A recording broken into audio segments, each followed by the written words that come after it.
All right, folks, today is Thursday, March 7th, 2019. Coming up on Roland Martin Unfiltered, R. Kelly still sitting his ass in jail, but his living girlfriends, they talked to Gayle King of CBS News.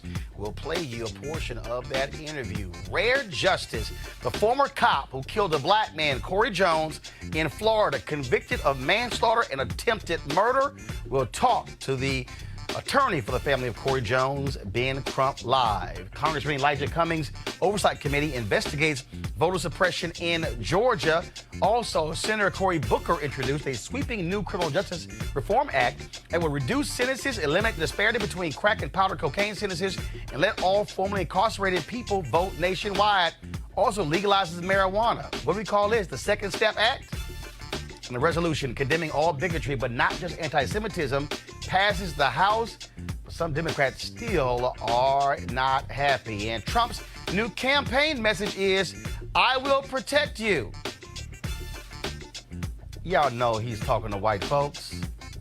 And also, Jesse Waters, you know that lightweight on Fox News? How is it he can't tell the difference between two black women who are television anchors? And big hat, no cattle, Sheriff David Clark, no longer welcome on Fox News. Don't have a job at the pro-Trump super PAC. Yo, what's up, Mr. Fake Metals? What you gonna do now? And also, I'll tell you about this shirt I'm wearing for St. Jude. It's time to bring the funk. I'm Roland Martin Unfiltered. Let's go. He's got it. Whatever the biz, he's on it. Whatever it is, he's got the scoop, the fact, the find. And when it breaks, he's right on time and it's rolling. Best believe he's knowing. Putting it down from sports to news to politics. With entertainment just for kicks, he's rolling. It's on go, y'all. It's Roland Martin, yeah. Rolling with Roland now. He's funk, he's fresh, he's real, the best, you know he's Roland Martin now.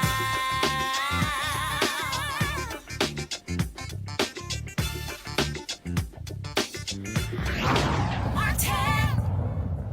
All right, folks, R. Kelly is still in jail in Chicago. He has not yet paid off the remaining child support he owes, about $100,000. This morning, Gayle King of CBS News aired her interview with two of the women.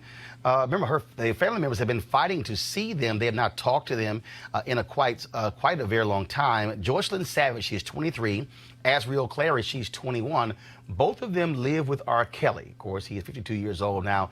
Their families have been saying that they have been held against their will, that they are sex slaves to R. Kelly, but the two of them defended R. Kelly and attacked their parents. This clip courtesy of CBS News.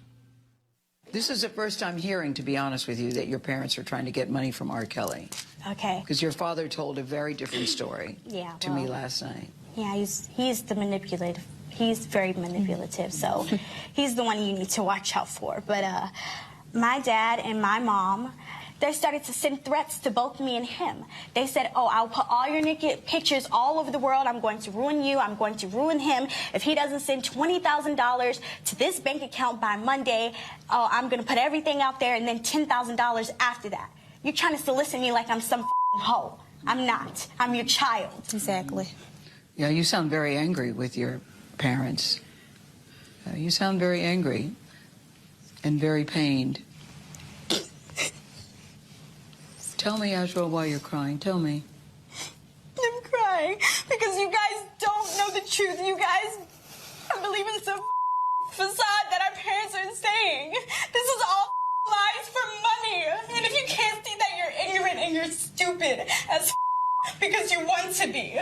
All because that's the world we live in. Negativity sells. Gossip is what sells. Rumors are what sells. Exactly. But Joycelyn and Asriel, this is more than gossip. This is more than just rumors. These are decades of allegations against Robert Kelly. We're not here to talk about decades. We're here to talk about what our parents are doing right now. Right. And what they're doing right now is all for money. Right. Neither one of you want to sing. What do you want to do in terms of a job or career? Are you happy just doing what you're doing? Honestly, I'm happy doing what I'm doing. I haven't figured out what I want to do with my life, but I know when that time comes, we know Rob is going to support us regardless. Right. Most definitely. He's our full support, and we're his full support. And all we need is each other. So what are y'all doing? Gayle King reported that the parents denied Azriel Clary's allegations and that Kelly was in the room during the interview coughing very loudly to make his presence known. Our panel, Dr. Greg Carr, Chair, Department of Afro-American Studies at Howard University, Janice Mathis, Esquire, Executive Director, National Council of Negro Women, Robert Patillo, Esquire, Civil Rights Attorney. What the hell is Esquire? I'm just saying, what is that? It's a medieval title of nobility, somewhere slightly below knight and higher than just the average person. I just want to go ahead, just mess with y'all on that. It just means you got a bunch of student loans. Greg, can we call you? How about that? Greg, can we call you Esquire too? I don't even do that. I'm not the kind of doctor that can help you, jurist or PhD, so I don't even go into that. All right, y'all. So let's talk about this. First of all, again, R. Kelly's still in jail, can't pay his child support. Yes, they tried to pay about $60,000, still owe about $110,000. And his people say it's going to be a week before he gets out.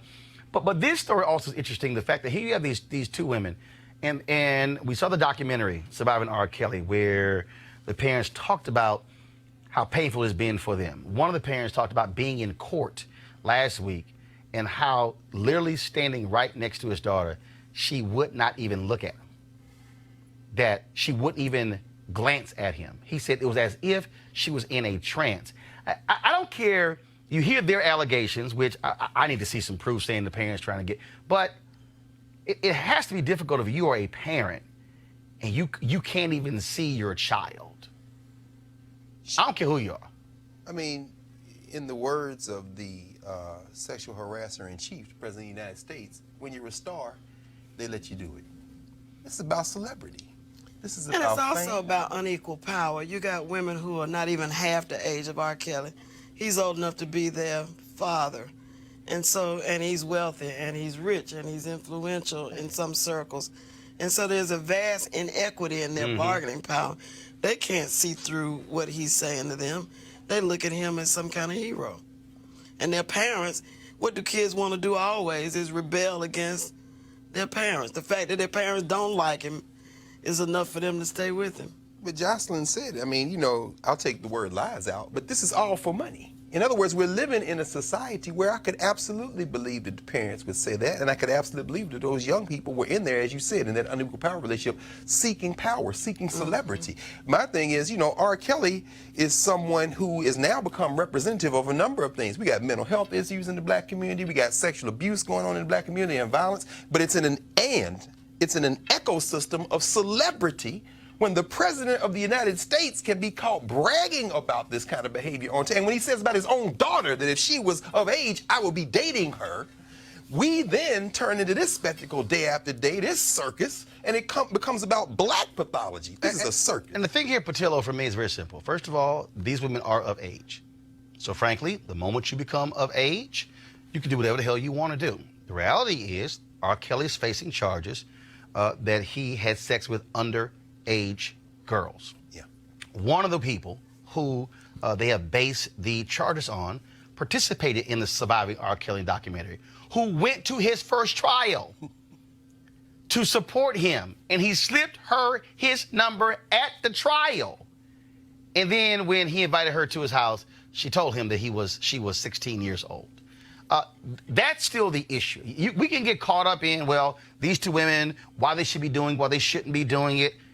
The reality is, when a person is of age, and look, if it's different if it's human sex trafficking and stuff along those lines, you're being held against your will. That's right. The reality is, and I get psychologically everything, but How is it different than sex trafficking? no, because first of all, if it's sex trafficking and when somebody is literally got you handcuffed or a gun to your head, or they're Or actually, your mind didn't change. no. But see, That's here's the what deal. sex I traffickers can't. do. Here's They the don't generally handcuff. Yeah, no, but you. here's the piece though. I can't judge somebody's mind.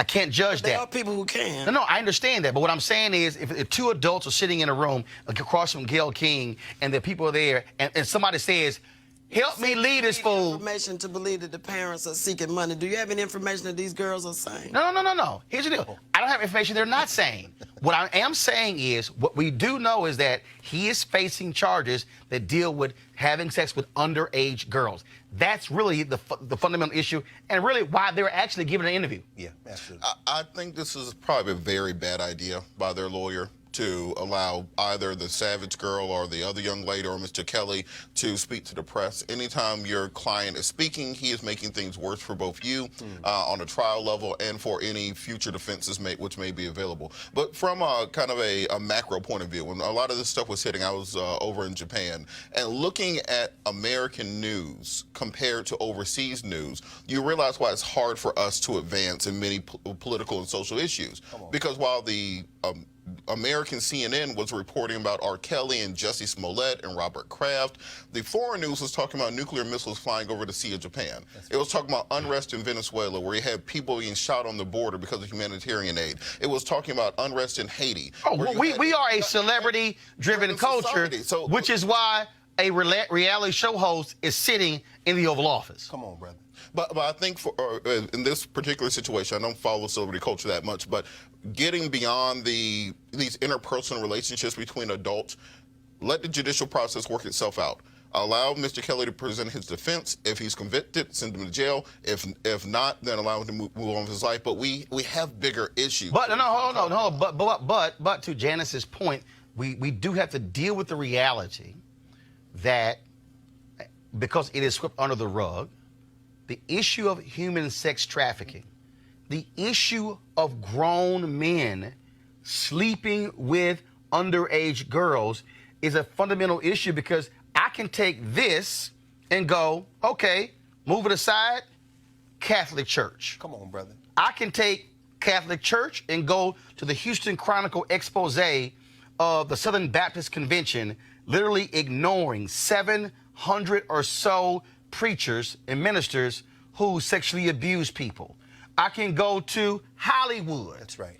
You have Bryan Singer, who is losing movies because the allegations of him having sex with underage boys. And so, look, the Daily Beast just reported in open court where billionaire Jeffrey Epstein and attorney Alan Dershowitz were having sex with underage girls. And so we can take R. Kelly away, but we're still dealing with a problem, Janice, in American culture. Absolutely. We have commoditized sexual behavior. That's right. And we have glorified the pursuit of wealth by any means necessary. That's right. And if that's one thing that Mr. Trump represents, is that there's nothing that we won't do for money. That's right. 30 years ago, I spent a semester or two overseas studying, and the one thing I learned is that the world thought then, in the 70s, that Americans would sell their grandmama for enough money. No question. That our values are corrupted to that extent. Right. And it's only gotten worse in the sort of hyper media where you got 24/7 TV and you got to fill it up with something. And when you talk about, again, the issues that rarely get covered, I mean, I doubt very seriously you have these mainstream news shows talk about our next story, and that is the young man who was leaving choir rehearsal. Car breaks down, side of the road. After 2 o'clock in the morning, cop comes up, unmarked van. He ends up dead. That former cop, Palm Beach Gardens police officer, Numan Raja, found guilty today of attempted murder and manslaughter in the death of Cory Jones. As I said, Jones was in a disabled car. He was waiting for roadside assistance. Raja rolls up, quick argument, fires, kills Jones. Joining us right now is Ben Crump. He is the family attorney for Cory Jones' family. Ben, describe for us the feeling of Cory Jones' family when they heard the jury say guilty. You know, Roland, it has been over 3 years since they have been fighting for justice. You know, we were on your show, and oftentimes things get swept under the rug. But his family, such a good family, such good character, they were relieved. They thanked God. They left the courtroom, and his entire family went to the cemetery, and they visited with Cory at the graveyard. It was deep. And then we had a press conference, Roland, and we came after we were at the courthouse with all of the media there. And his sister, who is practically 9 months pregnant, she's expected to have the baby now at any moment. She was asked, what is she planning on doing? And she said, having her boy child and telling him about who her Uncle Cory Jones was. And then she broke into song singing Victory Is Mine. And the whole family joined in, and it was a powerful moment because they are a deeply Christian family. Anquan Bolden, who played in the NFL, and Cory's brother, CJ, played in the NFL for 7 years. And so when you talk about Colin Kaepernick and what we take a knee for, nothing was more emblematic than that today. 3 years they've been fighting. So thank you, Roland, for being on the story when a lot of people forgot about it, and now everybody is trying to talk about it again. But we got to keep our stories alive because Cory was the best that we had to offer. Well, and that's the point, Ben. I mean, the reality is we can go a number of cases. We could talk about when those black women were raped by the cop in Holtzclaw in Oklahoma City. Frankly, look, mainstream media, they ignored it, didn't cover the trial. We kept covering it every single day. This is also why I keep telling people why they got to help us keep this show, Roland Martin Unfiltered, on the air, because there's no other show in America that daily that is talking about black folks, talking to black people and our issues. And when you talk about this trial here, I mean, it was just undeniable. First of all, we're going to play right now, folks. This is the cops debriefing Numan Raja after he killed Cory Jones. I thought it was a disabled vehicle on the side of the road or an abandoned vehicle. So I saw this vehicle and everything, and I was like, okay, I've got this vehicle on the side of the road, and, you know, I'm going to check out with it, make sure everything's okay. I didn't think there was anybody in there, and as I got close to the vehicle, and the door swung open, and this guy jumps up, and I immediately got out of the van, and he's like, I'm okay, man. And at which point I said, hey, man, police, can I help you? And the second I said police, he jumped back, and I clearly remember him drawing and pointing a gun at me. I saw that silver muzzle, and he had, I can swear on this, he had a Laser Max laser in the guide rod in the gun, and I saw that red light of that Laser Max flashing at me, and I immediately just shouted, drop the gun, and sorry. It's like, take a deep breath. I remember pulling the trigger, I think 2 to 3 times. Now, then, of course, Ben Crump, we're about to play this second video. They're going to have you comment. Folks, this is the audio of Cory Jones on the phone with roadside assistance proving everything you just heard was a damn lie. Is there any buildings, landmarks, anything like that that I could use to pinpoint your address?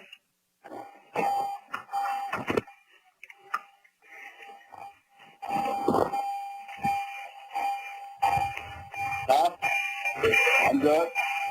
I'm good. Yeah. Get your fucking hands up. Get your fucking hands up. Oh my gosh. Ben, it wasn't even 10 seconds before Raja pumped those bullets into Cory Jones. Roland, and first before I go on, I know you have one of my sheroes there, Janice Mathis. So I want to show some respect because she's a great lawyer as well. But I want to say this. Can you imagine, now that the truth has come out today and we achieved this historic victory, the first time a police officer has been convicted of killing a black person in the state of Florida in at least 34 years. And so this is not only a victory over police brutality, but it's also a victory over stand your ground, because he had the audacity to say that he was standing his ground. And can you imagine if we did not have that tow truck company recording? He would have got away with murder. This young man with no criminal history was a prince of a man from everybody's description. But it makes me wonder, Roland Martin, how many other black men have been killed in America by police officers, and they lied and got away with murder because there was no audio recording or no video recording of it. Right. And absolutely, of course, then, we all thought after Rodney King, video is going to make the difference. But the reality is we have seen numerous cases where we have video. You just had, of course, the Department of Justice refuse to file civil rights charges against the woman who killed Terrence Crutcher. We had the video of him with his hands up, with him walking slowly, and no other cop firing their gun except her. We, of course, know what happened, the story out of Stephon Clark out of Sacramento, where they're still protesting as well. And it's the same thing. And so this is where, and then, the crazy part is you still have police who will defend guys like that, even though now we know he was absolutely lying. Absolutely. And Roland, not only was it a lie, you do know at the end of the recording for your audience that when he called 911 on his cell phone because he left his police vest identifying himself as a police in the car, as well as his police-issued service revolver, he shot him with his private gun, and he called on his private cell phone, the 911 call, and tried to cover it up, saying, I got shots fired. I'm chasing somebody, and he shoots 3 more shots. But the FBI reenactment proved that he had already shot Cory Jones, and Cory Jones was on the ground dying when he made that call to try to conspire to cover up this lie. And it's just one of those situations where today, if the Instagram feed has over 1 million views on it. If you look at Cory Jones' family, I mean, such a good family. And it goes for the notion, Roland Martin, that any of us are targets. Mm-hmm. They like to say they got to be thugs or nefarious. That don't happen to good people. Man, Roland, Cory Jones, his softball team, little black girls and white girls were at the courthouse today, who he had helped coach softball. The children he had volunteered to learn how to beat the drums today were at the courthouse. And so when we're singing "Victory is Mine, Satan get thee behind," that is who Cory Jones was. He was a good young man brought up in a Christian church. Yep. And he was the best of us, but this guy shot and killed him for no other reason, I believe, than he was black. Ben Crump, we appreciate it. Thanks a bunch. Thanks, Roland. Real quick here, go to our panel. First of all, thank goodness this jury returned a guilty verdict. It is rare to have a former cop found guilty of killing, not just anybody, but definitely killing somebody black. It's true, Roland, but I worry about this, though, brother. How our expectations have become diminished. Yep. This is not belittle this is great, but this is not justice. This brother would be alive if there was justice. Yep. Justice would be if somebody roll up on you like that, you drop them, you blow their brains out if you have to, and you'll stand your ground. There's no justice for us. You can't bring this man back to life. Betty, what's her name? Betty Shelby is working 30 miles outside of Tulsa at another place. Teaching cops. Absolutely. After the cold-blooded murder of Terrence Crutcher, and the Justice Department decided 4 or 5 days ago not to bring her up on civil rights justice. There is no justice for black women and men in this country. And this victory notwithstanding. Let's understand the importance that in this 2020 election that we as a community have to place on reforming our criminal justice system and reforming the way that we treat these cops. We have to update the civil rights laws that have been on the books since the 1960s so that they are more effective, because right now they might as well not be on the books. If someone like Betty Shelby doesn't get charged with a civil rights violation, if George Zimmerman doesn't get charged with a civil rights violation, then just take the law off the books. First of all, we have no resolution, Janice, on the cop who killed Eric Garner. Wow. That's correct. And I think this year's the 5th anniversary of his death. It is. When you talk about amending and correcting the criminal justice system, the civil justice system, you really got to look at the presumptions that are built into the law. The law is bent in favor of police use of force. That's right. The presumption is the king can do no wrong, sovereign immunity. It is most difficult. Robert and I sued the state of Georgia over Stand Your Ground when it was first, and it was been a dozen years ago, almost that long. You're talking about fundamental change to the way the law is structured and the suppositions that are built into it before you're going to get meaningful change. Yeah, and I love the fact that you had an FBI investigation that produced the evidence that could overcome the jury's doubt. Right. But that's like spooning out the ocean with a teaspoon. Lord have mercy. And here's the piece. Robert made the point. It's very simple. You see the reaction in Sacramento to the DA who wouldn't charge those cops. That means we have to elect new DAs. That's right. We have to connect the dots. There's a whole bunch of people out there right now who are running their damn mouths focused on those folks who are running for president. But if you ignore DAs and you ignore judges and you ignore mayors where they have city manager form of government where the city council is going to be picking the police chief, well then you're doing a disservice. All these people who run their mouths talking about, what they care about, how they must change things, you sound like a damn fool if you say, I'm not going to vote as a result. Voting is one way of doing it. I interviewed Annie Pearl Ivory in Selma. That sister has been to jail more than 50 times. They took beatings. She told me a story of one sister who got beat one sister who they put in a state prison with men. She said, Roland, she never told me what happened to her, but she never returned to the movement. My God. And she did it when it came to the issue of voting. You can be outraged and upset and mad, but if you sit your ass at home on election day, then you're part of the problem. It's as simple as that. No excuses. And so you'll be able to get justice for Corey Jones and then Stephon Clark and so many others if we throw out these people and you elect folks like Krasner in Philadelphia and Wesley Bell in St. Louis and Marilyn Mosby here in Baltimore County, Aramis Ayala, who's there in Florida. That's how we're able to do it. We're going to a break right now. We'll be back on Roland Martin Unfiltered in just a moment. Hey fam, I want you to like, share, and subscribe to our YouTube channel, youtube.com/Roland S. Martin. And don't forget to turn on your notifications. All right, folks, of course, we are in March, moving towards the summer season. Many of you, of course, would love to get yourself in shape for a beach season or when it's time for you to travel and have a little fun. One of the ways you can get your body right is trying the D-Herbs Full Body Cleanse. That's right. If you want to remove processed food and toxic food, lose weight, and improve your overall well-being, getting you more energy, this is one way to do it. The folks at D-Herbs, a Black-owned company, they've got more than 27 different cleanses that you can try. Some 3 days, some lasting 20 days.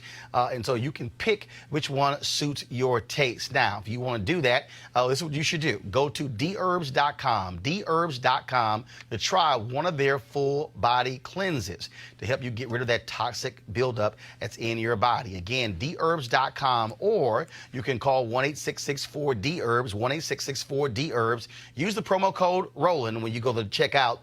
So again, the promo code is Roland. It is all about, folks, us trying to get ourselves healthy and well. This is one way for you to do it. I've tried their cleanse 3 different occasions, and so had no issues, no problems whatsoever. The last time, lost 18 pounds, and it's a matter of changing your mindset when it comes to the issue of food. So again, go to dherbs.com or call 1-866-4-DHERBS, 1-866-4-DHERBS, and we thank the folks at D-Herbs, A.D. Dolphin, for being a partner with Roland Martin Unfiltered. Hey fam, want to check out Roland Martin Unfiltered, the blackest show on all of digital, cable, and broadcast. Check out our audio podcast. There's only one daily digital show out here that keeps it black and keep it real. It's Roland Martin Unfiltered. Press play.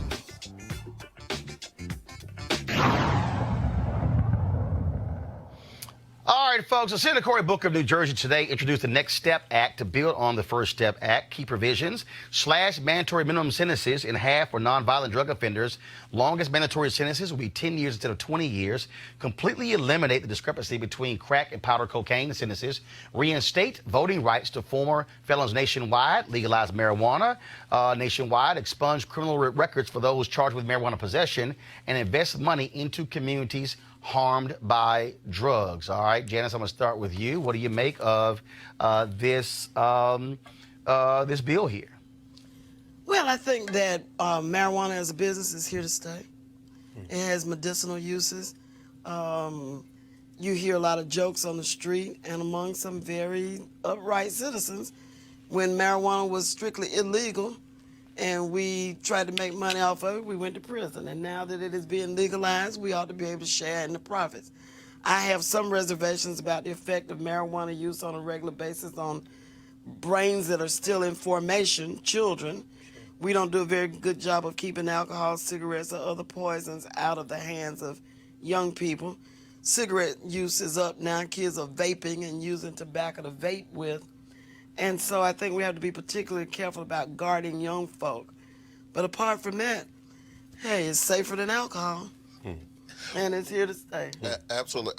Cory Booker's becoming one of my favorite senators. And I think, yes, I think it's, he may end up being that Ted Kennedy of this generation, where he's able to work across party lines. The things that him and Tim Scott are doing together on criminal justice reform, building bipartisan coalitions. You're getting bills that they're passing, the anti-lynching legislation, the First Step Act. They're getting 60, 70, 80 votes in a Senate where people swear you can't do anything along bipartisan lines. What's helping with this legislation that Cory Booker just instituted is the fact that you got a lot of white folks in Appalachia getting locked up for drug charges. Now their population in the prison system is starting to more reflect what African Americans have been going through for the last 30 or 40 years. So I think this nature of prison reform has a great chance of actually, even if this particular bill isn't the final form, working its way through the legislative process, working its way through the House and actually being signed into law. So I think we as a community have to ensure that we are putting the pressure on those senators, people on the Judiciary Committee like Lindsey Graham, who's going to be a gatekeeper on this, people like Mitch McConnell, who has the ability to prevent us from going to a vote, and ensuring that we make this a priority in the 2020 election. It's not just swept to the side where we talk about all these other niche issues and all these other special interest issues. Let's make sure we keep the pressure, keep the heat on this. Cory might realize that he might have more power as a senator than he ever would in the White House, and might end up being in that Ted Kennedy role going forward. Yeah, I think probably Cory Booker is auditioning for the vice presidency. I think that would be a step down. Well, just like Kamala Harris. To your point, though, you're raising about 2020 in the election. We know that Mitch McConnell, of course, will never bring this to a vote. This becomes an exercise in public relations in some ways, sadly, I think, in part because yesterday's Politico headline showed that Mitch McConnell is worried about perhaps replacing as much as 20% of the federal bench in the first 2 years of the Trump presidency. So he's got his agenda. But the reason I say that about Booker is because, and I think you're right, he may emerge as that voice. And if he were smart, he certainly might stay in that senator seat. But like Ted Kennedy, he's got his eye on the White House. And I don't know that he has any hope of winning the presidency, but I think he, Kamala Harris, and several others, in addition to trying to grasp that #1 spot, are really auditioning for the vice presidency. And finally, if they can pull enough votes out in the general election to flip the United States Senate, then this legislation can be in advance, and they'll be in the White House when that bill comes over for a president to sign. But I think you can't, don't doubt that Mitch McConnell will bring this to a vote, because if you look at the demographics in Kentucky right now. We don't care about those people. Well, if you look at the demographics in Kentucky, his own constituents. No, I know. That's logic, though, brother. We're talking about white supremacy. Those two different things. Getting locked up. The reason the First Step Act had more legs under Trump than Obama was because of the opioid crisis. Well, Jared Kushner is why they had more legs. Which is why, Janice, what the person who's running against Mitch McConnell should do in 2020 is, if I'm Democrats, I bring that person into the fold. Come on. Have them making the points that you're making and say, Mitch, that's right. Are you ignoring the folks here at home? One of the issues, Janice, that I've always had with how Democrats approach this is they won't go that granular. They won't say, okay, you're going to block it. So what I would do is, if I'm the Dems, I would bring some broke white folks. That's right. From Kentucky to Capitol Hill. Come on. Or if I'm Senator Cory Booker, what I would also be real gangster. Yes. I will hold a hearing. Yes. In Kentucky. That's what you do. This current wave of prison reform, like so many other issues, got started in Georgia. Mm-hmm.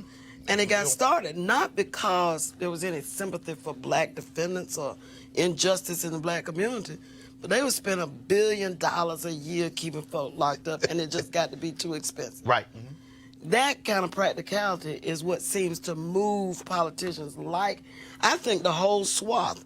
You go from Virginia all the way down to Texas, and you see the poorest people, the least well-educated, the least affluent white folk with no teeth, living in trailers, Come on. depending on race bait, as Jesse Jackson would say, Exactly. to make themselves feel superior. It is a scandal and a shame. What's the boy that was Attorney General? Which state? Jeff Sessions. Sessions. Yeah. Sessions represents some of the poorest people in this country. Sure. Right. Didn't care. And oblivious to it. But again, but this is, to me, how you do it. And I know somebody sitting here watching saying, oh, there we go again, because, you know, if you highlight white folks, stuff get changed. It's called America. Okay? And again, at the end of the day... Well, that's what Bobby Kennedy did in Appalachia. And that's Jesse how Jackson. we got food stamps. And Jesse Jackson, go ask Ron Walters. If Ron Walters were here, he'd be saying exactly what you're saying. Right. I mean, so and again, so how you able, if you want to be able to have that impact, my deal is you bring some of the poorest, brokest white folks and have them telling their sob stories of their families being sent to jail for 40 years for meth, and then say, Senator, are you going to vote against this bill? Come on. Use them. And also, let's not forget, part of the reason that we have a very different response to the current drug epidemic than to when our communities were part of the drug epidemic was because our drugs came from somewhere else. Cocaine came from South America. Opium came from India and Pakistan and there. You can make meth out of stuff you find at the pharmacy. You can take Drano and some Sudafed, cold medicine, and because you can't regulate that, you can't say that, well, we're going to stop Sudafed from coming into the country. That means you have to deal with the social justice and the criminal justice ramifications of it. That's right. And that's why you get Opioids are prescribed. exactly. And Right. so that's why we actually have a chance to make movement on this because these people in Kentucky, Chuck Grassley's now affected by this. Mitch McConnell's affected by this. Lindsey Graham, they're affected by this, so they have to they can't just give it lip service. There you go. Now the white folks have fallen out. Now they are concerned. Okay, so guess what? That's where you use those same fallen out white folks to advance legislation as also is going to impact black folks. I got to ask y'all about this here, of course. Today, Democrats finally approved this resolution in the United States House dealing with the issue of condemning anti-Semitism. It's been drama all week because there's a lot of pushback among African Americans and the folks in the CBC, House freshmen as well, because they want to initially target Congresswoman Ilhan Omar because of her criticism of Israel. Well, then Democrats said, no, y'all better go ahead and expand that sucker. And so let me read for you the resolution. The resolution says, condemning anti-Semitism as hateful expressions of intolerance that are contradictory to the values and aspirations that define the people of the United States, and condemning anti-Muslim discrimination and bigotry against minorities as hateful expressions of intolerance that are contrary to the values and aspirations of the United States. That's one long-ass sentence. Congressman Cedric Richmond, he spoke in favor of this resolution.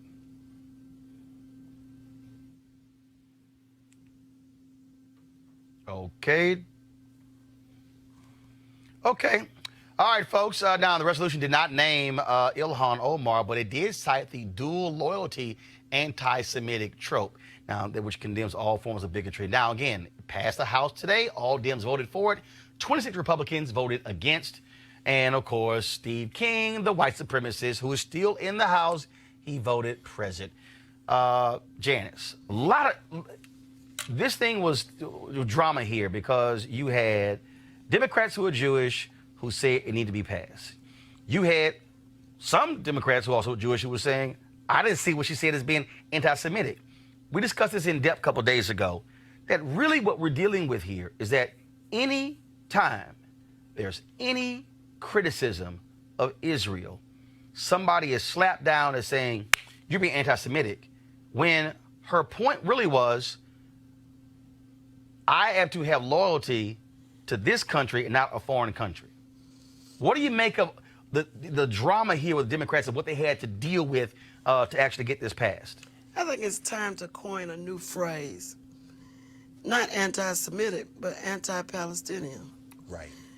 All of this drama about anti-Semitism, and I'm not saying that anti-Semitism is not real. And it is that real. It should not be condemned. But I'm saying the real issue is, when are the Palestinians going to get a homeland? When are we going to stop arming Israel to suppress people who look, frankly, like we do? That has been an abiding. Now we have an embassy in Jerusalem, sponsored by. I was on the Hill the day Netanyahu came to gloat over Barack Obama. We are wrong on the Palestinian question. There is no equity, no justice. You think there's no justice in Alabama? You try justice in Palestine. People are cordoned off, can't get to work, have to have passes in order to move from one place to another. Simple apartheid. And yet, we want to get caught up in debates about who's an anti-Semite. There are many Jewish people who think that our policy on Palestine is wrong. Yes. This is not a Jewish, anti-Jewish issue. No. This is an issue about simple justice. Robert? Well, Janice has been waiting on me to criticize the Democratic Party all day. This is that moment. Because I think we all get sick and tired of the weakness of the Democratic Party. We get sick and tired of... This is an occasion. This is one of those occasions where you have a situation old enough to know what the Democratic Party... where Ms. Omar, all she said was, AIPAC, the American Israeli Political Action Committee, has too much power over American politics. When Barack Obama leaves office, he sends money to Israel. When Donald Trump gets in office, he sends money to Israel. We have politicians who have more of an allegiance and pledge more to AIPAC, not to Israel, not to the Jewish community, to AIPAC than any other group in America. And we have to at least speak on that, monitor that, and determine why we're sending billions of dollars to Israel every year when they were just charged by the United Nations for committing war crimes, for targeting and sniping children at the wall. We have to talk about the fact we're sending Israel billions of dollars while Netanyahu is currently under indictment for bribery and corruption. We have to talk about the tens of billions of dollars we send Israel while they are deporting African Jews from Israel right now, while they have forced sterilization programs against Africans in Israel right now. And the fact you can't talk about that without being labeled an anti-Semite is the reason I think this resolution is weak. When they say this is contrary to American values, this is exactly American values. This is what America was built on, this idea of having apartheid in a nation, by treating people differently based on the color of their skin, particularly African people. And that's what Israel is doing right now, being subsidized by American taxpayers. And until we can have an honest conversation about that, that policy is not going to change. That's right. And conservatives are not going to bite you to nothing now. Right. Go ahead. And Jazz is not wrong with this when you talk about, what this is and isn't about. Certainly not about anti-Semitism in many ways, because the evangelical Christian right that supports Donald Trump, who has said some of the most virulent, quote-unquote, anti-Jewish, anti-Semitic things, has no problem with funding Israel because it fits their maniacal notion of whatever the second coming is going to be and the rapture. Funding Israel. If they're our bulwark against whatever we're scared of in the Middle East, fund them. But make them sit down and come to the table. Sure. Since we have power over them, we expect the Chinese have power over I agree.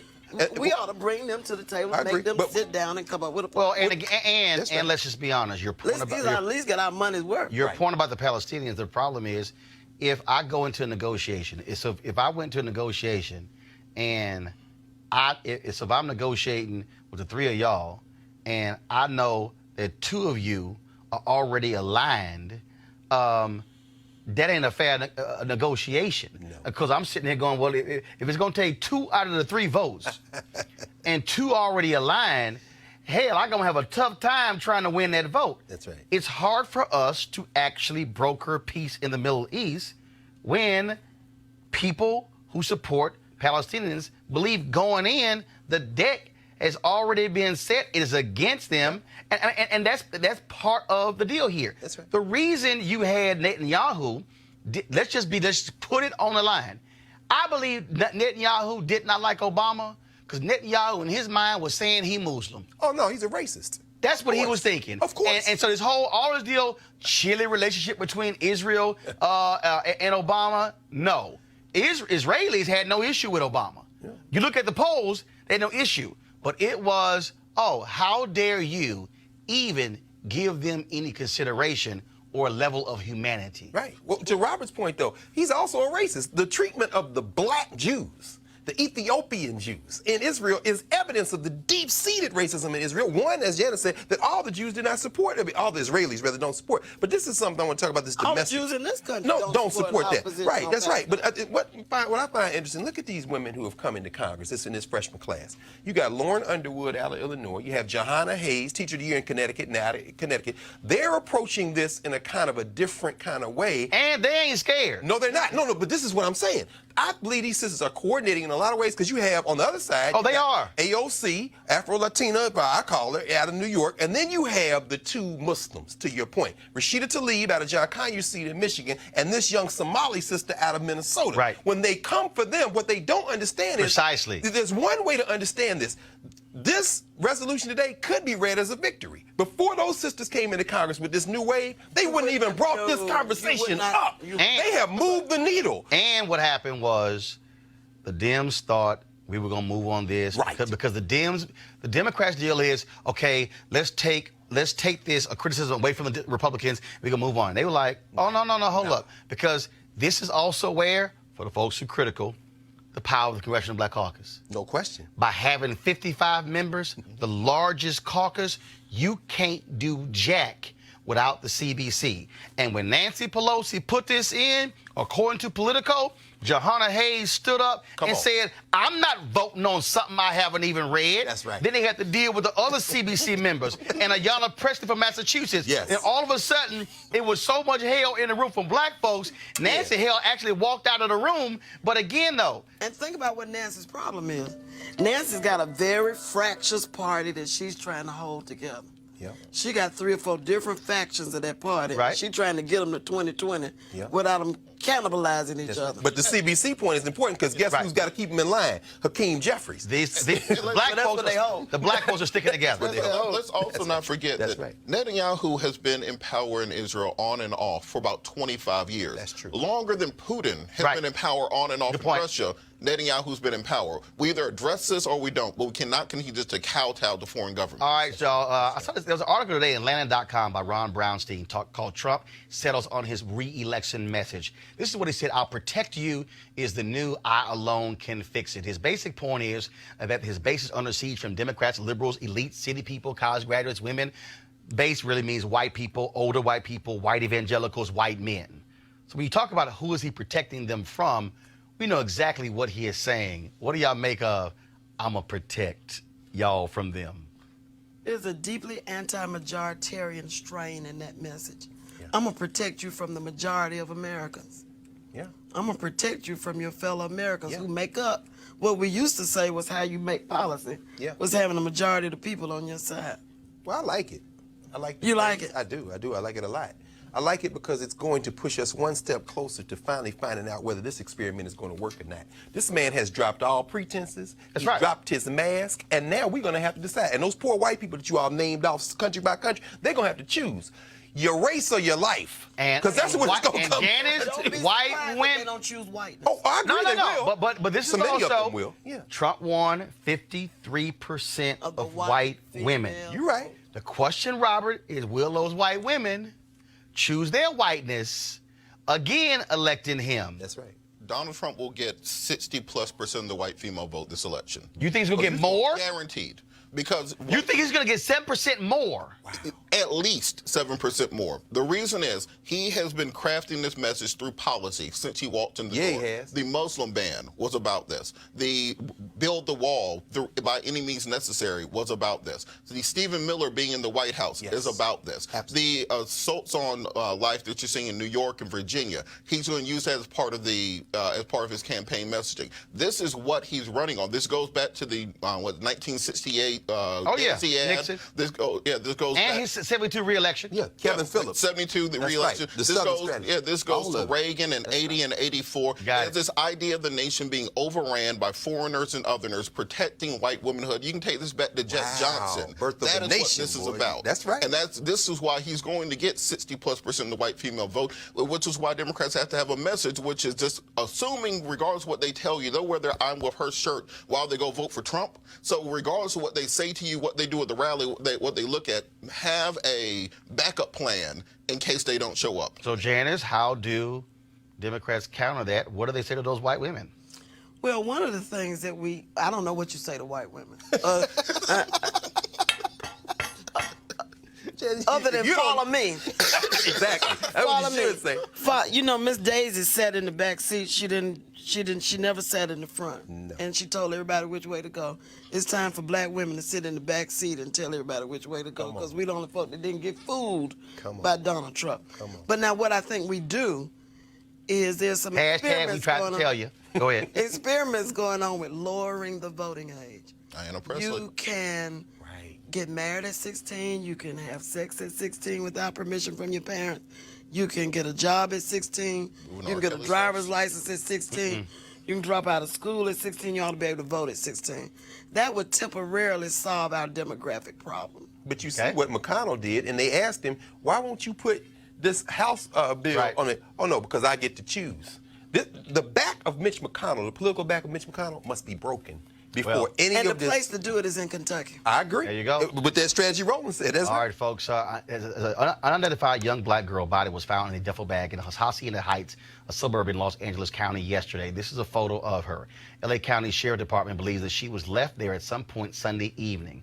She's believed to be between the ages of 8 and 13 years old. Investigators say there were no signs of trauma found on her body. Anyone with information pertaining to the case is encouraged to contact Los Angeles County Sheriff's Department at 323-890-5500, 323-890-5500. If you want to remain anonymous, you are encouraged to contact Crime Stoppers at 800-222-TIPS, 800-222-TIPS. All right, folks, going to a break. When we come back, I got something to say about Sheriff Clark. This is Roland Martin Unfiltered. Go around.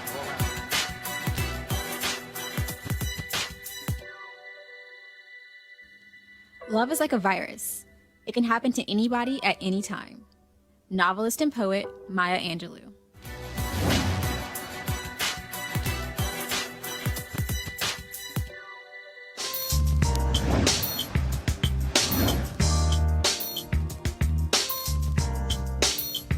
All right, y'all. HBCU Giving Day. Our school is Lawson State Community College, founded in 1949, located in Birmingham, Alabama. Notable graduates include Johnny High, Mikhail Gladness, and Cody Clark. You can go to lawsonstate.edu, lawsonstate.edu, to support them. All right, folks, calling all HBCU alumni, students, and leaders, enter the Ford Motor Company HBCU Mobility Challenge and win $25,000 for your school. Building on their long-term support of HBCUs, Ford is looking to improve mobility in HBCU communities through innovative solutions. The winning program will receive a grant up to $25,000 to implement their proposal. The deadline to apply is March 31st, 2019. Go to this site, FGB.Life, FGB.Life, for more information and to apply. Ford goes further in our community, and we thank them for being a partner here at Roland Martin Unfiltered. All right, folks. So let's go ahead and talk about crazy white folks. Okay, well, actually, no, we're going to talk about crazy white folks. Okay, so Jesse Waters is one of them, works at Fox News. He cannot tell the difference between two black women. They were talking the other day about Gayle King's interview with R. Kelly. This fool said this. I agree. Hats off to Gayle King for totally redeeming herself after the Smollett fiasco. Oh. Jedediah, you know... That was not Gayle King. Oh, I knew that. Robin Roberts did the Smollett Robin interview, Roberts. yeah. Jedediah, one of the things that I think lots of people Sorry for Robin Roberts out there. Go right ahead, Jesse. It's cool. I apologize. It's cool. Go to them. Go to them. What was Wine Williams doing Negro-splaining? It's cool. It's cool. It's cool. Be quiet, Wine. Just sit there and be quiet. Let the man take an L. Well, I think it might be because they put a different blonde woman next to Juan every day. Oh, and he can't tell them apart either. Juan can't tell them apart either. I don't quite understand. I don't understand it. All right, y'all, let me talk about this next story here. Y'all know Sheriff David Clark used to be a sheriff in Milwaukee County, Wisconsin. The one who was so scared we were going to get his ass whooped in re-election that he chose not to run. Then he thought he was going to get appointed to several positions in the Trump administration, and he kept getting blocked because he ignorant. The same one with them fake-ass medals he's always wearing on his shirt. You know, probably, remember the scene from I'm Gonna Get You, Sucker? I won this one for typing. Yep. I won this one for shorthand, and that's Sheriff David Clark. Well, here's the deal. The Daily Beast is reporting that he ain't been on Fox News in like a year. An insider said his comments kept getting so crazy, they finally said, yo, that's it. Let me explain something, y'all. If Fox News say your ass too crazy, for them, your ass is crazy. That's David Clark. But not only that, he ain't even got his other job, okay? He was a commentator with the Trump super PAC, America First Action. Now, remember I used to get the emails from the publicists saying, hey, Sheriff Clark is available to come on. I ain't got one in a while. I'm going to look up in a second and see when last time I got one. And part of the deal, he was getting paid for that because so he could go on television and tout Trump. Well, hell, if Fox News say your ass can't come on and you don't get on Fox Business, we know MSNBC ain't going to call that fool.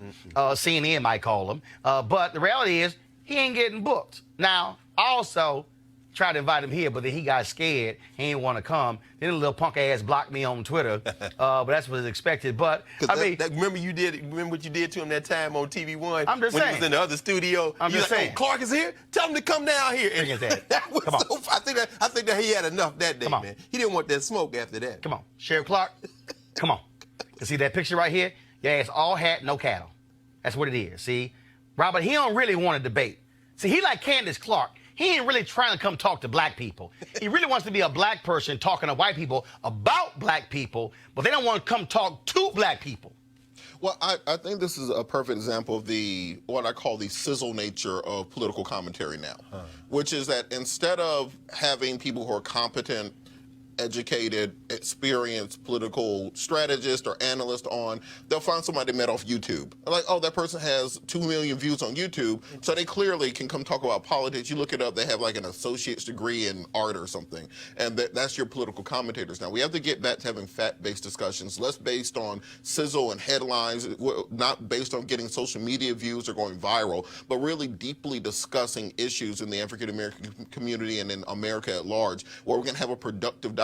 Because, like I said, when you're looking at American news from overseas, we look like this is a nation in decline that's about to collapse any day. And real simple, get things better. And Greg, for me, real simple. Right, and I keep saying that I ain't afraid to debate nobody. Yeah. Nobody. Yeah. But there's nothing worse to me than these crazy Negroes who go on these shows who trash black people and they don't want to come talk to black people. So for like that little boy, C.J. Pearson, okay? White conservatives love him. Yes. So he tried to tweet me today. I said, oh, the little child is back. All these white folks tweet me, oh, you got mad. He like, you got fired from CNN. Lied, didn't get fired from CNN, little boy lying. But this is the joke. Oh, they loved him because he was conservative. He was supporting Ted Cruz in the election. Then a few weeks later, he renounced his conservatism. Then 2 weeks later, he's supporting Bernie Sanders. Then he's supporting Trump. And they're like, oh, you ain't going to debate him. First of all, I ain't going to debate no little child. Right. Grown folks don't talk to children. That's the point. But here's the other deal. Yes, sir. If I do bring his little ass on and destroy him, they're going to say, you picking on a little child. That's right. You can't have it both ways. Look, man. Let me tell you something, C.J. Pearson. I'm going to tell you what my mama and daddy told me, my grandparents told me. When your little ass want to start running your mouth and getting grown folks' business, when you come to grown folks' business, you will get treated like a grown-up. That's true. Now, when you get your ass whooped, don't start whining like you a kid, because my grandfather was like, look, you brought your ass in this conversation, you get treated like a doggone adult. Which is why I know how to debate, because when I got in, I held my own, Greg. Of course. But don't come here like a little kid and then want to cry some tears, oh, I'm a kid. Shut your damn mouth until you get grown. That's right. Well, you understand the game, Roland. I mean, as Michael Joseph Jackson said in The Wiz, you can't win, you can't get even, and you can't get out of the game. Meaning what? I mean, Robert, your point was very important. Sizzle. Could it be as simple as Sheriff Clark is no longer has a sizzle, because Diamond and Silk, as you all took them apart last week at CPAC, they can put their coon show. Minstrel show. No question. No, coon not. Oh, I'm sorry. You're right. Coon is a bad word on the Roland Martin's face. That's right. No racial slurs. You're right. Minstrel show. You're absolutely right. The minstrel show. They can put their minstrel show. Y'all gonna get banned. No, I don't want to get banned, brother. That's right. I definitely don't want to get banned. Let me retract and say minstrel show. Absolutely right. In that context, though, to your point, Robert, They just don't. He doesn't have the sizzle anymore. There was That's a it. time when he could come and flex his muscles. But Don't mean nothing. Final comment before I go to my last thing. But on the CJ point, I think this is important to have young people involved in the political system. So let's put together a panel discussion with him and other people his age where they can discuss political issues going forward. Right. And maybe somebody can become enlightened by it. They can talk to each other. My point is, when you come on this show, this is grown-ass people show. That's what this is. This ain't for children. I've had children on talking about children's stuff. Yeah. But what I'm saying is so, because when he goes sideways, I'm going to jack him. Then they're going to be crying, you beating up on a kid. So, CJ, when your ass turn 18, then you can bring it. All right, y'all. I'm proud to wear this shirt right now. Hashtag this shirt saves lives. And it supports kids fighting cancer for St. Jude. My wife and I are 2 national ambassadors for St. Jude. And so we fully support them in what they do. And so they sent me this shirt. And Alicia, let me tell y'all something right now. So Alicia, I want to get this right. Because Alicia sent me this text. Alicia Matthews with St. Jude been bugging the hell out of me all week to take a photo with this shirt. I said, look, I'm going to wear the doggone shirt on the air. You'll get for the whole hour. Everybody going to see it. It's going to be on clips and everything like that. And so, again, we want y'all to join me in the movement and get your shirt as well. This shirt, saveslives.org. Right here. This shirt, saveslives.org. St. Jude, we're supporters of St. Jude because, again, every dollar that they raise goes to children who have cancer, and upwards of 40% of the kids who they treat with cancer are African American. St. Jude was the first hospital to come up with a cure for sickle cell anemia. It also was the first hospital in the South that actually admitted black folks as well.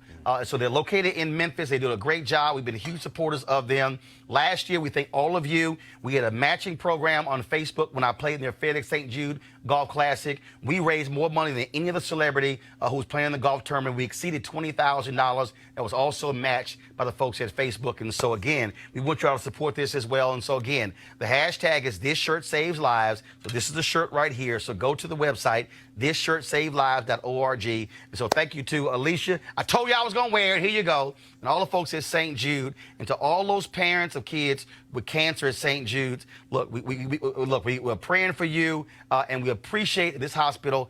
Folks, they pay every single dime. Those parents don't have to pay for anything. That's why St. Jude's raises about $800 million a year, because the parents and those kids pay nothing. It's all about them trying to save the lives of children. All right, folks, I want to thank Janice Mathis, Robert, and Greg Carr for being our panelists today. I want to thank all of you for watching as well. You heard what Ben Crump said at the top of the show, that we covered that Cory Jones case from the beginning, and the other cases as well. Folks, a lot of you are watching on YouTube and Facebook and Periscope, and we certainly appreciate that. We also want you to support this show. We have sponsors, but that's not enough for us to cover what we do. We're right now looking at traveling around the country this month in April and May, covering stories, doing town halls and things along those lines to bring you a perspective you're not going to see on the other cable networks and the broadcast networks. Matter of fact, the panelists you see on this show, you're not going to see on the other networks. Most of them limit us to black stuff.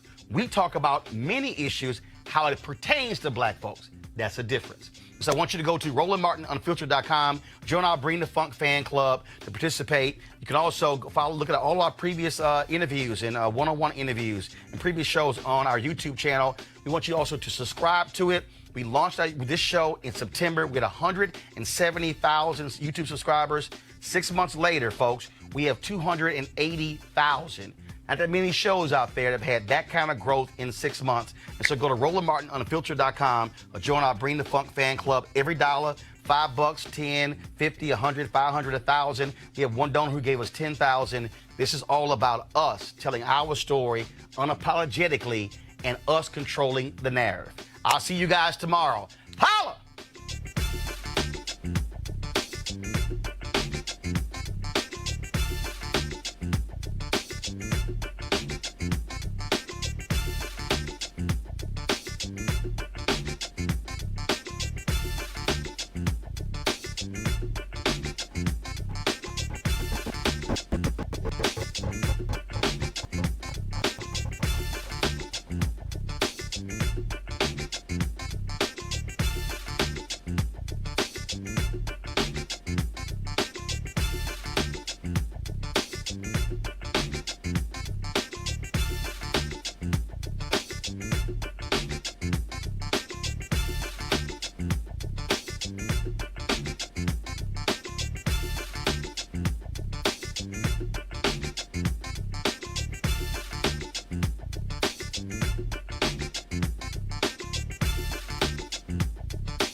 You want to support Roland Martin Unfiltered? Be sure to join our Bring the Funk fan club. Every dollar that you give to us supports our daily digital show. There's only one daily digital show out here that keeps it black and keep it real as Roland Martin Unfiltered. Support the Roland Martin Unfiltered daily digital show by going to RolandMartinUnfiltered.com. Our goal is to get 20,000 of our fans contributing $50 each for the whole year. You can make this possible. RolandMartinUnfiltered.com. Hey fam, want to check out Roland Martin Unfiltered, the blackest show on all of digital, cable, and broadcast. Check out our audio podcast. There's only one daily digital show out here that keeps it black and keep it real as Roland Martin Unfiltered. Press play. You want to check out Roland Martin Unfiltered? YouTube.com/Roland S. Martin. And subscribe to our YouTube channel. There's only one daily digital show out here that keeps it black and keep it real. It's Roland Martin Unfiltered. See that name right there? Roland Martin Unfiltered. Like, share, and subscribe to our YouTube channel. That's YouTube.com/Roland S. Martin. And don't forget to turn on your notifications so when we go live, you'll know it.